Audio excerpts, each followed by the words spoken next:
John Key will give his valedictory speech on Wednesday. Mr Key's kept out of the spotlight since his surprise resignation in November, but he's revealed that he signed on to be Global Brand Ambassador for the International Sports Promotion Society, which supports blind and disabled golf. Sarah Robson headed out to Cumu in Mr Key's Helensville electorate to ask locals about his legacy.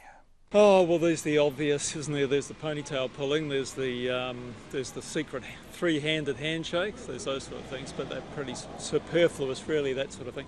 I think he'll be remembered by a lot of people for sort of a lost opportunity. He had so much of a mandate, so much power, and he really didn't do a hell of a lot with it. Most probably as a good leader. I believe that he was a good leader, yes, and I think he will be remembered for that. He thinks of the people of the country and wants what's best for them. His legacy will be a lot of neglect of people who need help in our society. The housing issue, I think, is appalling, especially since he grew up in a state house with all the benefits of that society then. I don't know why he forgot it. Probably the New Zealand where it's at, like, you know, in the world financially and prestige more than, yeah. Thinking of everybody in New Zealand, trying to help out as many people as he can. Is there anything you think he did not so well? Well, he left Parliament and that wasn't so good. No, I think he's been a perfect Prime Minister. I think he's fine, yeah, but yeah, the wages it's quite low.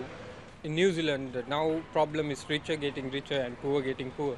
So if you look after the poor people, like the who is in the minimum wage, so it would have better. You know, as a man, I think he's probably a very pleasant man, but I don't think he's done enough for New Zealand. Alan Clark was better than doing a better job looking after everyone, not just one set. He could have done a lot more for women's rights. Could have done a lot more for education. More for schools. It's ridiculous that the parents have to do all the fundraising. I think he played it sort of safe and played being popular, and no, he could have been far, far better. He could have done far more to make our society a more equal society. No, I think he did quite well in everything, really, as much as he could do. I just think he's turned the country around.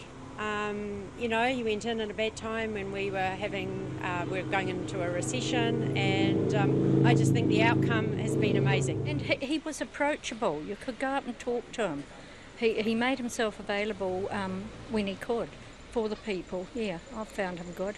I'll miss him. I think he's done well for us as West Aucklanders, and it's time for a rest for him so he can be with his family. And I've been very impressed with him in my time. Oh, I just think he was fantastic. I think he was really, really good as a Prime Minister. He just seemed to, especially when the global economy went down the toilet, so to speak, and he just, New Zealand didn't seem to be too badly affected. I think that had a lot to do with the way he handled things. I think he did a good job, yeah.